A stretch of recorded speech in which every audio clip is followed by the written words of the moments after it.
அடுத்து வரும் நிகழ்ச்சியானது ஜாய்ஸ் மேயர் ஊழியங்களின் நண்பர்கள் மற்றும் பங்காளர்களால் தாங்கப்படுகிறது.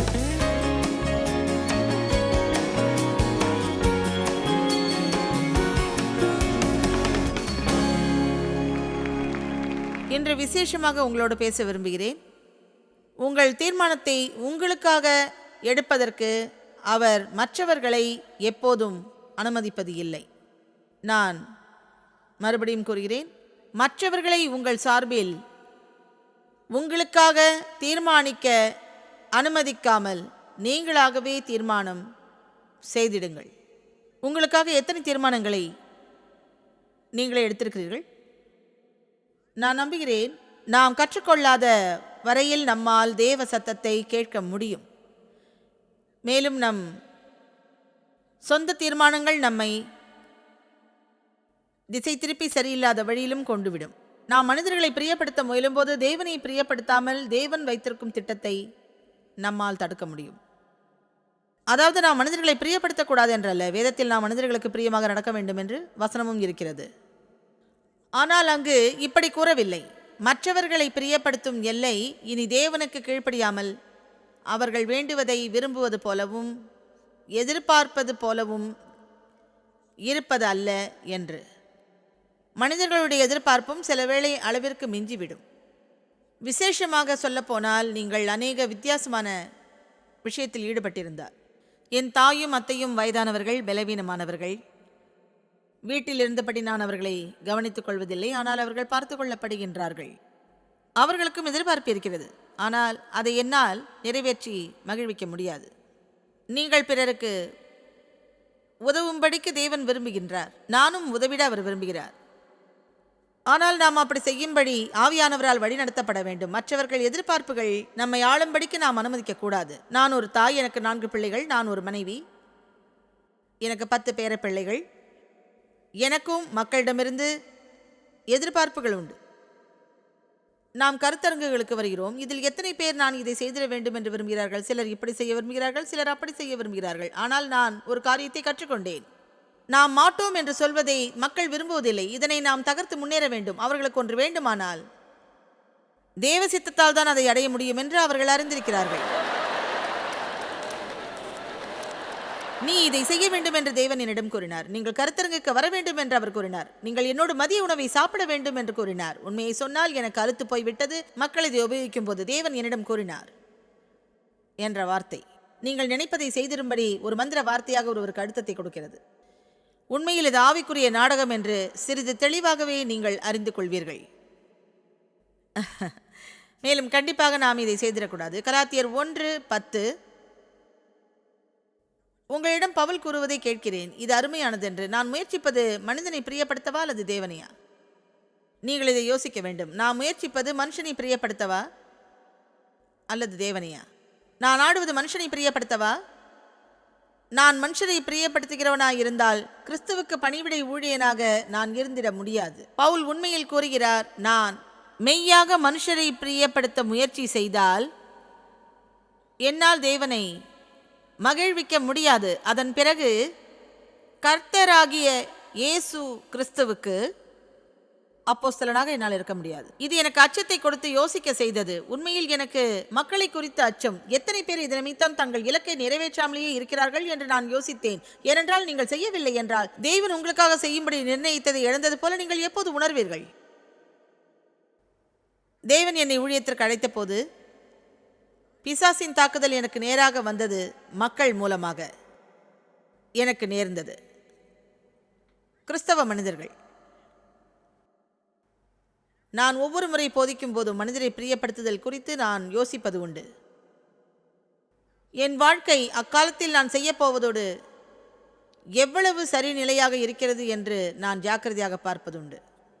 நான் பின்பற்றப் போவது என் இருதயத்தையா? எதுவாயினும் நான் உணர்ந்தது என் உள்ளத்தில் அது பைத்தியக்காரத்தனமாக இருந்தது. ஊழியத்தில் இறங்கவா? பெண்கள் அதை செய்யவில்லை. ஒருவேளை சிலர் இருக்கலாம், ஆனால் என்னுடைய சூழலில் ஒருவரும் இல்லை. போதிப்பது வேதத்தையா? எப்படி செய்வதென்று எனக்கு தெரியவில்லை. ஆனால் தேவன் தொட்டார். என் வாழ்க்கையை நிகழ வைக்கும் நிலையில் மேலும் எனக்குள் பற்றி எறிகிற விருப்பம் உண்டானது போதிக்கும்படி. அதாவது மக்களுக்கு எப்படி போதிக்க வேண்டும் என்று ஆரம்பத்திலேயே நான் அறிந்திருந்தேன். இயேசு மரித்தவர்கள் பெரும்படி கொடுத்ததை, மதம் என்னிடத்தில் திருடியதையும் நான் கண்டுபிடித்தேன். அந்த தேவனோடு உள்ள ஐக்கிய உறவை மேலும் நான் கட்டப்பட்டிருந்தேன். நியமங்கள், கட்டுப்பாடுகள் என்று அதனை பின்பற்றும்படிக்கு, சட்டங்களுக்கு உட்பட்டு எல்லா காரியத்தையும் செய்யும்படி. மற்றவர்களைப் போல எல்லாமே என்னுடைய தவறுதான். நான் மற்றவர் செய்ததை எச்சரித்தேன். நம் இருதயத்திற்காக கவனம் செலுத்த வேண்டும், அதிக கவனம் செலுத்த வேண்டும். அதாவது, இது எனக்கு வேலை செய்கிறதா, நான் பெற்றுக்கொள்ளுகிறேனா, நான் எதை பெற வேண்டும் என்று வேதம் கூறுவதை இதில் நான் ஈடுபடும் போது பெற்றுக்கொள்கிறேனா? 70ஆம் வருடங்களில் நான் கதற ஆரம்பித்தேன் தேவனை நோக்கி. அவர் என் வாழ்க்கையை அதன் பிறகு சீக்கிரத்தில் தொட்டார். சுவிசேஷத்தை பிரசங்கிக்கும்படி நான் பெற ஆரம்பித்தேன். சுருக்கமாக கூறுகிறேன், நான் இழந்தது எனது நண்பர்களை. குடும்பத்திலும் அநேகர் எதிர்க்க ஆரம்பித்தார்கள். சபையை விட்டு வெளியேறச் சொன்னார்கள். என் பெயரை இழந்தேன். அதாவது, வெளிப்படையாக இம்மாதிரியான சொற்களை மேடையிலிருந்து கூற நான் விரும்புவதில்லை. ஆனால் உணர்ந்தேன், நரகமே எனக்கு விரோதமாக வருவது போல. மேலும் என்னால் புரிந்து கொள்ள முடியவில்லை. தேவன் செய்ய சொன்னதாக உணர்ந்த அனைத்தையும் நான் புரிந்து கொள்ள முயற்சித்தேன். அவ்வளவுதான். தேவன் செய்யும்படி சொன்னதை, நான் உணர்ந்ததை செய்திட முயற்சித்தேன். என் குறிக்கோள் ஒன்றுமில்லை. மேலும் நான் இதைத்தான் தேவன் வேண்டுகிறார் நான் செய்திடும்படி என்று யோசிப்பதில்லை. புறக்கணிப்பையும் ஏற்றுக்கொள்ளப்படாதிருத்தலையும், பயமுறுத்தல், உறவுகளை இழந்து போவதாக, பெயர் கெட்டு போய்விடும், நமக்கான தேவ சித்தத்தை பெற முடியாமல் போகும் என்று நாம் அறிந்து கொள்வதாக எப்படி சாத்தான் உபயோகிக்கிறான் என்பதையும். அநேகர் பலசாலிகள், சித்தத்தின் மேலும் யாராலும் உங்களை கட்டுப்படுத்த முடியாது என்றும் எனக்கு கட்டாயம் தெரியும். ஏனென்றால் ஒரு நல்ல சந்தர்ப்பம் உண்டு. அதாவது, அநேக மக்கள், எல்லோரும் அல்ல, ஆனால் அநேக மக்கள், இங்கிருப்பவர்களுக்கு இச்செய்தி ஏதோ ஒரு விதத்தில் அவசியம். ஒருவேளை நீங்கள் கட்டுப்பாட்டிற்குள் வந்துடுவீர் அல்லது கட்டுப்படுத்த எண்ணிடுவீர். இரண்டில் ஏதாவது ஒன்று மிக அதிகம். அமைதியாக பார்ப்பதற்கு நன்றி.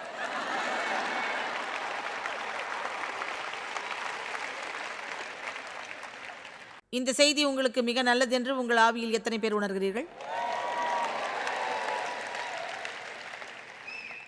இது ஒருவித சுவாரஸ்யமானது. நீங்கள் வாலிபராக இருக்கும்போது, ஒருவேளை டீனேஜ் அல்லது 20களில் நீங்கள் சில சமயம் மக்கள் உணர்வதுண்டு அதிகமான அழுத்தம் இருப்பது போல். ஏனென்றால் மற்ற எல்லோரும் அவர்களிடமிருந்து ஏதோ ஒன்றை எதிர்பார்க்கிறார்கள்.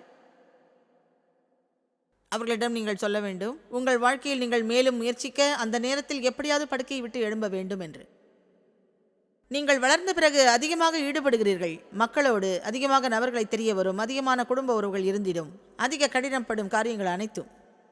ஏனென்றால் ஒவ்வொரு நபரும் உங்கள் வாழ்க்கையில் கூட்டப்படும் போது அவர்கள் நினைப்பதை செய்யும்படி உங்களில் எதிர்பார்ப்புகள் உண்டாகும். மேலும் நாம் நமது எதிர்பார்ப்புகளை கொண்டு மக்களை அழுத்துவதை நிறுத்திட வேண்டும். நாம் எதிர்பார்க்கும் காரியம் உண்மையில் நடைமுறைக்கு அப்பாற்பட்டு இருப்பதே நாம் தளர்ச்சி அடைவதற்கு முக்கிய காரணம். நீங்கள் ஒன்றை ஒருவரிடமிருந்து எதிர்பார்க்கும் போது, நீங்கள் ஒரு நபர் மாத்திரம் அவர்களுக்குள் ஒன்றை எதிர்பார்ப்பவர் அல்ல என்பதை நினைவில் கொள்ள வேண்டும். என்னிடம் மக்கள் சிலவற்றை செய்யும்படி கேட்பார்கள். நான் அவர்களுக்கு இதை செய்தால் மேலும் ஆயிரக்கணக்கான மக்கள் இதை நான் அவர்களுக்கு செய்யும்படி விரும்புவார் என்பதை நான் உணர்வதில்லை. தேவன் என்னிடம் என்னை வருத்திக் கொள்ள சொல்லவில்லை. நான் செய்யப்போவதில்லை. அநேக வருடங்களாக முயற்சித்தேன், ஆனால் உறுதியாக முடிவு செய்தேன், என் வாழ்வில் இக்காலகட்டத்தில் நான் பின்பற்றப் போகிறேன். தேவனுடைய தலைமைத்துவத்தை மேலும் எனக்கு தெரியும். நான் தேவனுடைய தலைமைத்துவத்தை பின்பற்றினால், கவனியுங்கள், ஒருவேளை நீங்கள் தேவனது தலைமைத்துவத்தை பின்பற்றினால் உங்களுக்கு என்ன கிடைக்கும் தெரியுமா? உங்களில் சமாதானம், சந்தோஷம், நீதி இருக்கும். நீங்கள் நல்ல கனிகளை கொடுப்பீர்கள். நீங்கள் எரிச்சலடைய மாட்டீர்கள்.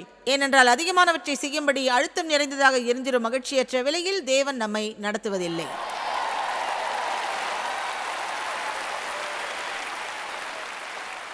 முழுமையான பதில், அழுத்தம் இல்லாத வாழ்வு வாழ தேவசத்தம் கேட்க கற்றுக்கொள்ளுதல், தேவன் செய்ய சொல்வதை செய்தல், மற்றவர்களின் எதிர்பார்ப்பினால் அழுத்தமடையாதிருத்தல், செய்ய வேண்டிய கட்டாயம் மற்றும் செய்யும்படி கடமைப்படுதல். நீ கட்டாயம் கடமைப்பட்டுள்ளாய். நாம் தீர்மானிக்கும் போது அது மற்றவர்களையும் பாதிக்கிறது. அதைத்தான் அதிகமான தீர்மானங்கள் செய்கிறது. அங்கு யுத்தம் துவங்குவது போல் நீங்கள் உணர்வீர்கள். ஒருவேளை நீங்கள் கமிட்டி குழு என்று இருந்தால் மேலும் உணர்கிறீர்கள் தேவன் உங்களை வெளியேறச் சொல்லும் நேரம் என்று. உங்கள் தீர்மானத்தை அவர்கள் விரும்பவில்லை. ஒருவேளை மற்ற 10 நபர்களும் உங்களை விளக்க முன்வரவில்லை. ஊழியத்திற்கு வரும்படியாக நான் தீர்மானித்த போது அநேகர் அதை விரும்பவில்லை. ஏனென்றால் அவர்கள் நினைத்தார்கள், சுவிசேஷம் பிரசங்கிப்பதாக உலகமெங்கும் சென்று பைத்தியக்காரத்தனமாக கூறுகிறாள், இவளோடு இருப்பது அவர்களுக்கு அவமானமாக இருக்கும் என்று. அது உண்மைதான். அநேகருக்கு நாம் எடுக்கும் தீர்மானங்கள் விருப்பம் இல்லைதான். ஏனென்றால் அவர்கள் எவ்வகையிலாவது நம்முடன் ஈடுபட்டிருந்தால் நம்முடைய தீர்மானங்கள் அவர்களுக்கு அசௌகரியத்தை கொடுக்கும். மேலும் நம்மில் ஒருவரும் அசௌகரியத்தை விரும்புவதில்லை. கிறிஸ்துவின் காரியங்களில் தீர்மானம் எடுக்க நீங்கள் ஏன் அதிகமாக யோசிக்கிறீர்கள்? உங்கள் குடும்பத்தில் உள்ளவர்களுக்கும் நண்பர்களுக்கும் அது பிடிக்காதா? ஏனென்றால் அவர்கள் சித்தம் கொள்ளாவிட்டால் அதே விதமான ஆழமான அர்ப்பணிப்பு, அப்போது திடீரென்று உங்கள் தேர்வு அவர்களுக்கு குற்ற உணர்வை ஏற்படுத்தியும் அவர்கள் குற்றமானதை உணரவில்லை. ஆக உங்கள் மீது எரிச்சல் அடைந்து உங்களை அதனை செய்யாமல் தடுப்பது மிக சுலபம்.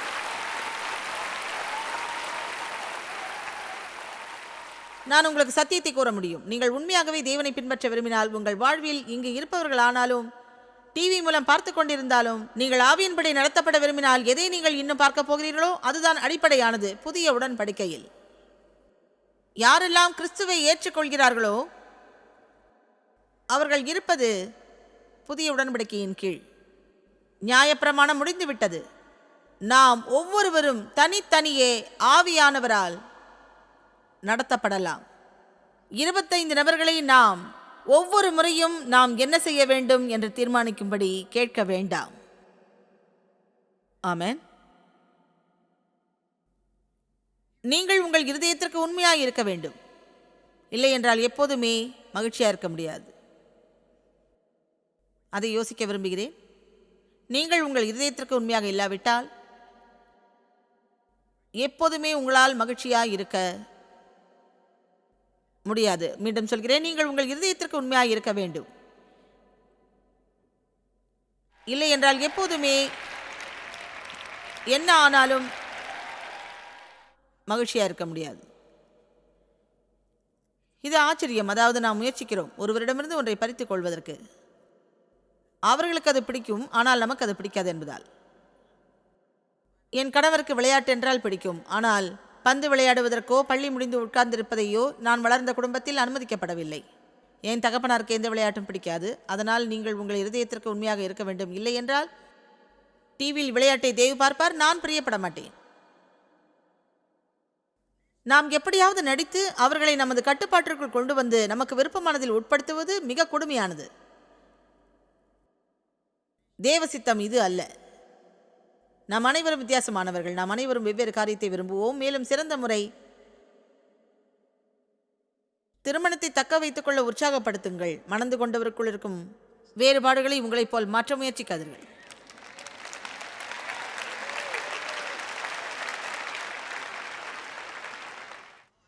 இன்றைய நாள் நன்றாகவே போய்க் கொண்டிருக்கிறது.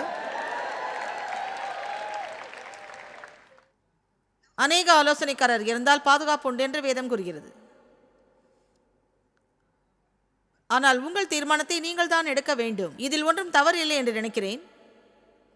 உங்களுக்கு தீர்மானம் செய்வதில் ஏதாவது கடினம் இருந்தாலோ அல்லது மிக முக்கியமான தீர்மானம் எடுக்க வேண்டியிருந்தாலோ தீர்மானம் சரியானதா என்று அறிந்திருங்கள். நீங்கள் இதை பார்த்துட்டு என்ன நினைக்கிறீங்கன்னு சொல்றீங்களா என்று கூறுவதில் தவறு இல்லை. ஆனால் நான் சொல்ல முடியும், இப்படி நீங்கள் 10 பேரிடம் கேட்டால் 10 வித்தியாசமான அபிப்பிராயம் உண்டாகும். நாம் செய்வதை பற்றி என்ன நினைக்கிறார்கள் என்று மக்களிடம் கேட்கிறோம், ஆனால் அவர்கள் செய்வதை அவர்கள் அறியாமல் இருக்கின்றார்கள். ஒருவேளை நீங்கள் யாரிடமாவது கேட்க முயன்றால் அவர்கள் மதிக்கத்தக்கவர்களாகவும் காரியத்தை நிதானித்தவராகவும் இருக்க வேண்டும். அவர்களை நான் மதிக்கிறேனா? நான் அவர்கள் வாழ்வில் நல்ல கனிகளை பார்க்கின்றேனா? நான் உண்மையாகவே இவர்கள் சொல்வதை கேட்கும் விருப்பம் கொண்டுள்ளேனா? நம்முடன் இணைந்து ஏற்றுக்கொள்பவர்களை நாம் அநேக நேரத்தில் நம்பிக்கையற்றவர்களாக தேடுகிறோம். இப்படி ஆரம்பிக்கிறோம், நீங்கள் என்ன நினைக்கிறீங்க என்ன நினைக்கிறீங்க என்ன நினைக்கிறீங்க. பிறகு திடீரென்று ஒரு நாள் நாம் குழப்பமடைந்து இருதயத்தில் கொண்டிருந்த காரியத்தை நாம் செயல்படாமல் விட்டு விடுவோம். ஆகவே யாராவது உங்களிடம் ஆலோசனைக்கு வந்தால் அவர்தான் நீங்கள் ஆலோசனை பெற விரும்பிய நபர் என்று தெரிந்து கொள்ளுங்கள். ஆனால் நீங்கள் ஒருவேளை மிக தெளிவாக உங்கள் இருதயத்தில் மேலும் அதை குறித்து ஜெபித்திருக்கிறீர்கள், மேலும் நீங்கள் செய்யப்போவது முற்றிலும் வேதத்திற்கு புறம்பானதல்லவென்றால் கட்டாயம் நீங்கள் உங்கள் இருதயத்தை பின்பற்றுங்கள். இந்த கேள்வி எப்போது வரும்? நான் தவறாக இருந்தால் எப்படி? அப்போது நீங்கள் தவறாக இருப்பீர்கள். மேலும் அதுவே முடிவாகி விடாது. தேவன் உங்களை நேசிப்பார், நீங்கள் கற்றுக்கொள்வீர்கள். உப்ஸ், நான் மறுபடியும் அதை செய்வதில்லை. நாம் மிக பயப்படுகிறோம் தவறு செய்வதற்கு. அநேக நேரங்களில் நாம் தவறு செய்திட மிக பயப்படுகிறோம். அதனால் நாம் நம் இருதயத்தை பின்பற்றாமல் 25 நபர்களின் அங்கீகாரம் கேட்கிறோம், இதைத்தான் நான் செய்ய வேண்டும் என்று. அவர்களுக்கு நன்மை ஏதும் இல்லாவிட்டால் அவர்கள் அதற்கு உடன்படுவது இல்லை. நான் இதை வேண்டும் என்று சொல்லவில்லை, அதாவது அதுதான் உண்மை, தெரியுமா? உண்மை ஆலோசனை, உண்மை ஆலோசனை, மெய்யான ஆலோசனை, தேவன் பக்கமாக நடத்திடும் நல்ல ஆலோசனை வாழ்வை ஓடச் செய்ய அது முயற்சிக்காது. இப்படிப்பட்ட சூழ்நிலையில் நான் என்ன செய்வது என்று நீங்கள் வந்து என்னிடம் கேட்டால், என்னிடம் அதிரடி வசனம் இருக்கிறது உங்களுக்காக. போய் தேவ சத்தத்தை கேள். ஏனென்றால் அதை எப்படி செய்வதென்று மக்கள் கற்றுக்கொள்ள வேண்டும். மீண்டும் ஒரு முறை, முழுமையான அழகு புதிய உடன்படிக்கையில் தனிப்பட்ட ஒவ்வொருவரும் வழிநடத்தப்படுவர் பரிசுத்த ஆவியின் மூலம். நீங்கள் தேவ சத்தம் கேட்க முடியும். உங்களுக்குள் தேவ அபிஷேகம் இருக்கிறது. அதுதான் பரிசுத்த ஆவியின் பிரசன்னம். உங்கள் வாழ்வில் அவர் உங்களுக்கு எது சரி எது தவறு என்று உங்களுக்கும் உங்கள் குடும்பத்திற்கும் அவர் தெரியப்படுத்துவார். ஆமென். மேலும் நீங்கள் எங்கும் போய் காரணம் இல்லாமல் நீங்கள் செய்யும்படி வழிநடத்தப்படுவதை யாருக்கும்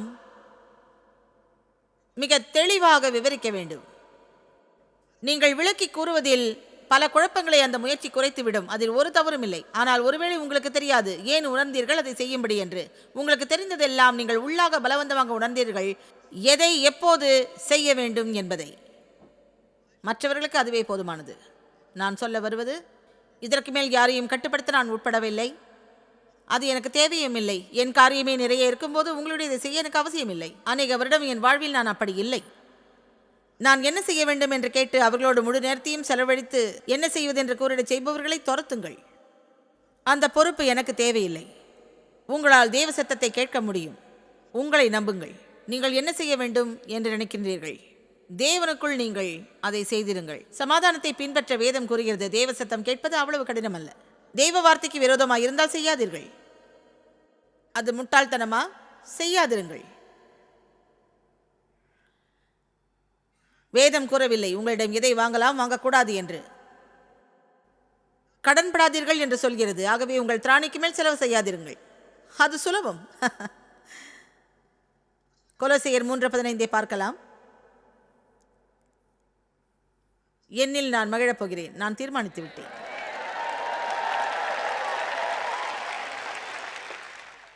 ஒருவேளை உங்களுக்கு இந்த செய்தி தேவைப்படாமல் இருக்கலாம். இப்போது நேரம் வரும், கட்டாயம் தேவைப்படும்.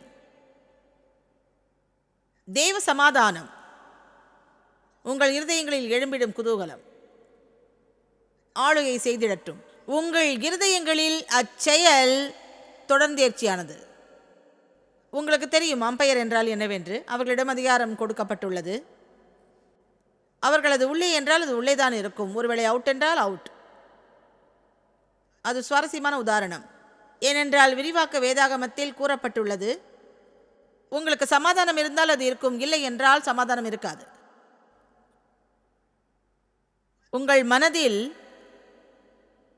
ஒவ்வொரு கேள்விகள் எழும்போது எதற்காக தேவன் உங்களை அழைத்திடாரோ அந்த சமாதான நிலையில் வாழும்படி அதை தீர்மானித்து நிர்ணயித்திடுங்கள். தேவனுக்கு நன்றியுடன் துதி செலுத்துங்கள். சமாதானத்தை பின்பற்று. உங்களால் தேவ சத்தம் கேட்க முடியும். அநேக முறைகள் நீங்கள் என்னிடமிருந்து அதை கேட்பீர்கள். ஏனென்றால் அநேக மக்கள் அவர்களால் முடியும் என்று நம்புவதில்லை. வேண்டுமென்று விரும்புகிறார்கள், ஆச்சரியமடைகிறார்கள். அவர்களால் முடியும் என்றால் முடியும் என்று நம்புகிறார்கள். துரிதமாக தெளிவாக நீங்கள் உங்களை நம்ப வேண்டும். தேவனிடம் கூறுங்கள், தேவனே, நான் உம் சத்தம் கேட்க வேண்டும். உமது சித்தத்திற்கு புறம்பாக நான் ஒன்றும் செய்ய விரும்பவில்லை. நீர் என்னிடம் பேசும்படிக்கு உம்மை நம்புகிறேன். மேலும் உமது சத்தத்தை நான் கேட்பேன் என்று உம்மில் என்னை நம்புகிறேன், விசுவாசிக்கின்றேன். ஆமென். சிலர் உங்களில் திடமான தெய்வீக விருப்பத்தை நேர்த்தியாக கொண்டிருக்கிறீர்கள், மேலும் நீங்கள் பயப்படுகிறீர்கள் அதை பின்பற்றுவதற்கு. உங்களுக்கு கிடைத்தது ஒன்றிரண்டு நபரிடம் நிராகரிப்பு, வியர்த்தமான பார்வை. ஆகையால் மகிழ்ச்சியற்ற நிறைவேறாத நிலையில் உட்கார்ந்து விட்டீர்கள். ஏனென்றால் மற்றவர்களை மகிழ்ச்சியோடு அமைதியோடு வைத்துக்கொள்ள விரும்புகிறீர்கள். 1 யோவான் 2:27. ஆனால் நீங்களோ, அது நீங்கள்தான், நீங்கள் ஆனால் நீங்களோ அபிஷேகம் பெற்று. அப்படி என்றால் என்ன? அது தேவனுடைய பிரசன்னம். ஒன்றை செய்யும்படி தேவனிடமிருந்து வந்த திறன். அந்த அபிஷேகம் பரிசுத்த நியமனம். அபிஷேகம், இந்த வார்த்தை எனக்கு மிக பிடித்தது. எப்படி என்றால் பரிசுத்த ஆவி. அதாவது தேவன் எனக்கு இதை செய்யும்படி அபிஷேகம் கொடுத்திருக்கிறார். என் 47 வயது வரை இந்த ஊழியத்தை நான் தொடங்கவில்லை. அது நம்பிக்கைக்கு அப்பாற்பட்டது. தேவன் என்ன உங்கள் மூலம் செய்வார் என்பது நீங்கள் போராடி விரோதமாக வரும் அனைத்தையும் மீற சொல்லிடும்போது, என்னால் முடியும் என்று தேவன் கூறினால் என்னால் முடியும். மேலும் உங்களுக்கு சொல்கிறேன், தேவன் ஒன்றை உங்களிடம் பேசினால் அதை குறித்து உங்களுக்கு உறுதி இல்லை. அதை செய்யும்படி முயற்சிப்பதில் உங்கள் பெயரையும் இழந்திட தயாராக இருக்க வேண்டும். ஏனென்றால் நாம் சிறு படகில் இருக்கும் வரை மற்றவர்களோடு இணைந்து மிதந்திடுவோம். நாம் ஏற்றுக்கொள்ளப்பட்டு அனைவரும் மகிழ்கிறார்கள். ஆனால் நீங்களாகவே படகை செலுத்த துவங்கினாலோ அல்லது படகை விட்டு வெளியேறினாலோ, அசாதாரணமானதை செய்ய முயற்சித்தாலோ, பிறகு எல்லோரும் ஆரம்பித்திருவீர்கள். உங்களுக்கு அபிஷேகம் இருக்கிறது. பரிசுத்தாவிய நிறைவை உங்கள் வாழ்வில் நீங்கள் பெற்றிருக்கிறீர்கள் ஒன்றை செய்யும்படி. மேலும் அது உங்களை தூண்டிவிடும், பெலன் கொடுக்கும், மேலும் உங்களுக்கு விருப்பத்தை கொடுக்கும். ஒன்றை செய்ய எப்படி தேவன் உங்களை அழைக்கிறார்? ஒன்று நான் சொல்வேன், தேவன் என்னை அழைத்த போது அந்த நாளிலிருந்து எனக்குள்ளாக இதை செய்யும்படிக்கு பொங்கி எழும் விருப்பம் இருந்தது. வெறும் விருப்பம், திடமான விருப்பம். ஆக ஒருவேளை உங்களில் சிலர், எனக்கு தெரியாது, ஒருவேளை உங்களுக்கு இந்த திடமான விருப்பம் இருக்கலாம், மக்களுக்கு உதவும்படி. அப்படி என்றால் அது ஊழிய வரத்தில் உதவி ஊழியமாகும். மக்களுக்கு உதவும்படி தேவன் உங்களை அழைக்கிறார். நமக்கு எல்லாவித வித்தியாசமான வரங்கள் இருக்கிறது. ஒரு சொந்த தொழில் ஆரம்பிக்குமாறு உள்ளான விருப்பம் உங்களுக்குள் இருக்கலாம். வாழ்நாள் முழுவதும் மற்றவருக்கே வேலை செய்யாதீர்கள், வெளியேறி முயற்சித்திருங்கள். ஒருவேளை ஒத்து வரலனா ஏதாவது வேலை தேடுங்க. நான் உண்மையாக நம்புகிறேன் என்னவென்றால் தைரியமாக முன்னேறி முயற்சிப்பது, மேலும் மறைந்து கொண்டு வாழ்க்கை முழுவதும் வருத்தப்படுவதல்ல. மறுபடியும் சொல்லட்டுமா? சும்மா மறைந்து கொண்டு செயல்படாமல் பின்னர் வாழ்வில் வருந்துவதை விட நாம் அடியெடுத்து வைத்து முயற்சிப்பது நல்லது. தவறு செய்து விடுவோம் என்று மிக பயப்படுகிறோம். நீங்கள் தவறு செய்தால் உலகமே நின்று போவதில்லை. அவருடைய அபிஷேகம் உங்களுக்குள் இருக்கிறது. இங்கிருந்து போகும்போது நீங்கள் வல்லமையை உணர வேண்டும். நீங்கள் தைரியமாக நெஞ்சை நிமிர்த்தி கூற வேண்டும், தேவன் எனக்குள்ளாக வாழ்கிறார், நான் அவருடைய பிள்ளை, நான் அபிஷேகிக்கப்பட்டவன், என்னால் தேவ சத்தம் கேட்க முடியும், நான் நடத்தப்படுவது ஆவியானவரால் என்று. சொங்கி போல் இப்படி சொல்ல வேண்டாம். நீங்க என்ன நினைக்கிறீங்க? நான் சிறப்பாக செய்யணும், எனக்கு தெரியல, ஆனா நான் செஞ்சா என்னை எல்லாரும் வித்தியாசமா பார்ப்பாங்கன்னு நினைக்கிறீங்களா? பார்க்கலாம், இருக்கலாம். நான் வேறுபட்டவள் என்று பலர் நினைக்கிறார்கள், ஆனால் அதிக மக்கள் என்னை நேசிக்கிறார்கள். உங்களை வித்தியாசமாய் பார்ப்பவர்களை விட்டு விலகுங்கள்.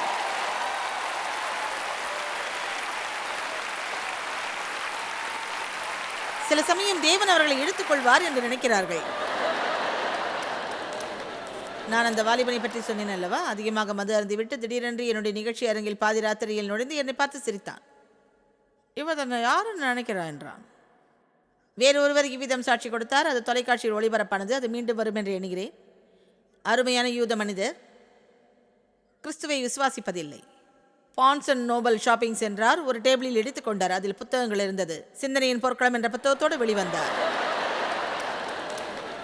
என்னை ஒரு பார்வை பார்த்துவிட்டு திருப்பி பார்த்தார், அகம்பாவமான மனப்பான்மையோடு. கொஞ்சம் கொஞ்சமாக படிக்க ஆரம்பித்தார். அதை வீட்டில் ஒளித்து வைத்தார். அவர் வாசிப்பது ஒரு கிறிஸ்தவ தலைவரின் புத்தகம் என்று அவர் மனைவிக்கு தெரியாது. மீண்டும் போய் வேதத்தை வாங்கினார், வீட்டிற்குள் ஒளித்து வைத்தார். சுவாரஸ்யம் என்னவென்றால், ஒருவர் வாசிக்கும்படி கொடுத்ததாக அவர் மனைவிக்கும் ஒரு பழைய வேதம் கிடைத்தது. அவரும் ஒளித்து வைத்து வாசித்து வந்தார்.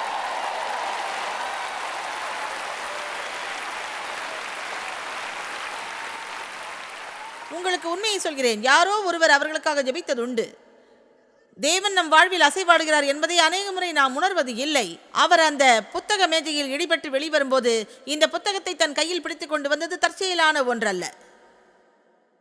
அது மிக அருமையான சம்பவம். அனைத்தையும் கூற எனக்கு நேரம் இல்லை. இறுதியில் இருவரும் ரட்சிப்பை அடைந்தார்கள். உறவினரில் அநேகரை தேவனுக்குள் நடத்த அவரால் முடிந்தது. அதில் ஒருவர் 90 வயதான அவரது தாயார். மேலும் அவர்கள் கிறிஸ்துவை ஏற்றுக்கொண்டார். முதலில் அவர்கள் கவனிக்கவில்லை, கேட்க முற்படவில்லை. இறுதியில் அங்குள்ள வேலையாட்கள் இரவு நேரங்களில் அவருக்கு வேதத்தை வாசித்தார்கள். வேலையாட்களை அனுப்பும்படி அவர் மகன் கூறியதை கவனிக்கவில்லை. அவர் வேதத்தை வாசிக்க ஆரம்பித்தார். சுருக்கமாக சொன்னால், அவர் கடைசியில் தன் மகனிடம் கூறினார், அவர் எப்போதும் நம்மோடு தான் இருக்கிறார், நாம் தான் அதை அறியாமல் போய்விட்டோம்.